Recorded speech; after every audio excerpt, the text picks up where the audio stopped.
Muy buenas tardes, mi nombre es Luis Rosnier Parra y mi tema a explicarles hoy es la obligación jurídica romana.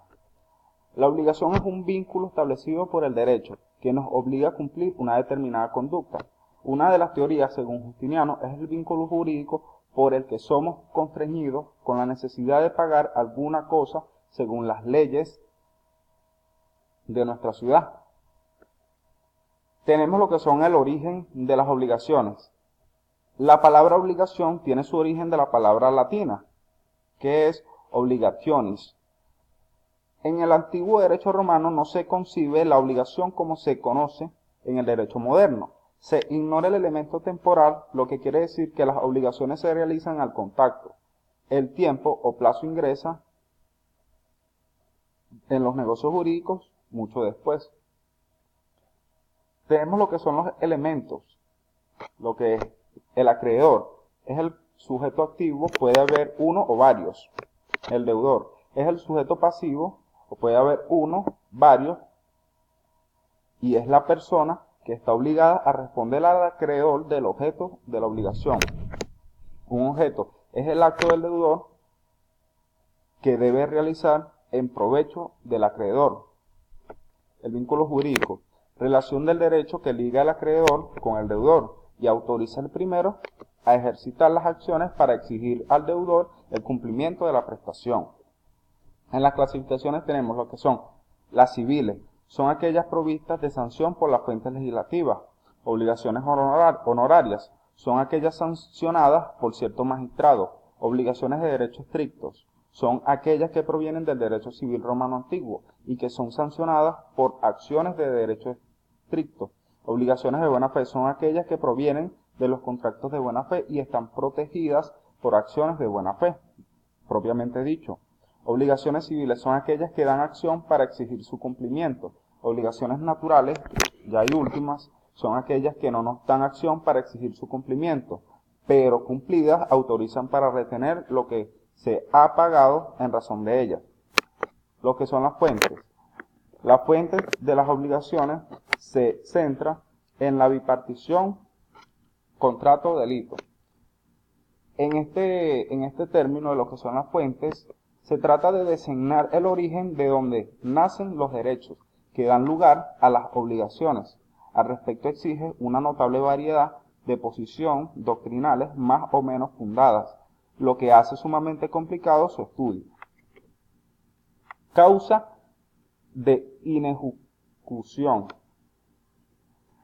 El incumplimiento total de una obligación se presenta cuando la prestación debida se vuelve absolutamente imposible. Debe ser satisfecha en razón de cualquier causa. Las obligaciones no se cumplen o ejecutan por tres causas principales. Primera, por caso fortuito o fuerza mayor. Segunda, por el dolo del deudor. Y tercera, por la culpa del mismo. En este tema tenemos lo que es la extinción de las obligaciones, que es las obligaciones se extinguen por una serie de hechos que han sido reunidos bajo el título de modos de extinción de las obligaciones, que no tienen carácter uniforme y que no poseen toda una eficacia igual. Lo que es el contrato romano, lo puedo mencionar, es un acuerdo privado, oral o escrito, entre partes que se obligan sobre materia o cosa determinada, y a cuyo cumplimiento pueden ser exigidas. Los elementos de lo mismo tenemos el contrato es una convención, involucra al concurso de voluntades de dos o personas conjugas para realizar de un determinado efecto jurídico. 2. El contrato regula relaciones o vínculos jurídicos. 3. El contrato produce efectos obligatorios entre las partes.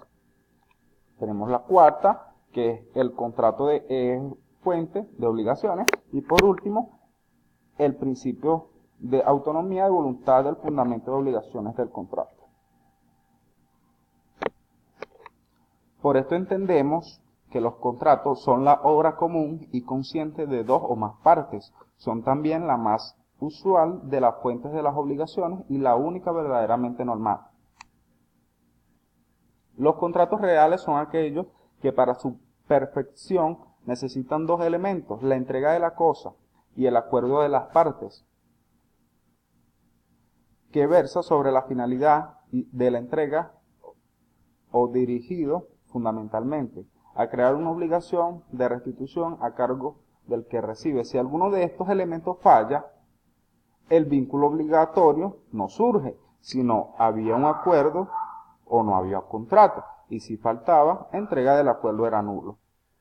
En esto tenemos los contratos verbales y los contratos consensuales. Los contratos verbales son los que quedan perfeccionados, o sea, ya listos para cumplir sus efectos, con el consentimiento oral de las partes. Contratos consensuados. Los contratos consensuados se forman por el solo acuerdo de las partes. Y por último, los contratos nominados. Los contratos contratados nominados son aquellos que no se incluyen a los tradicionales negociables. Constituyen un caso específico en cuanto a su forma o causa. Muchas gracias.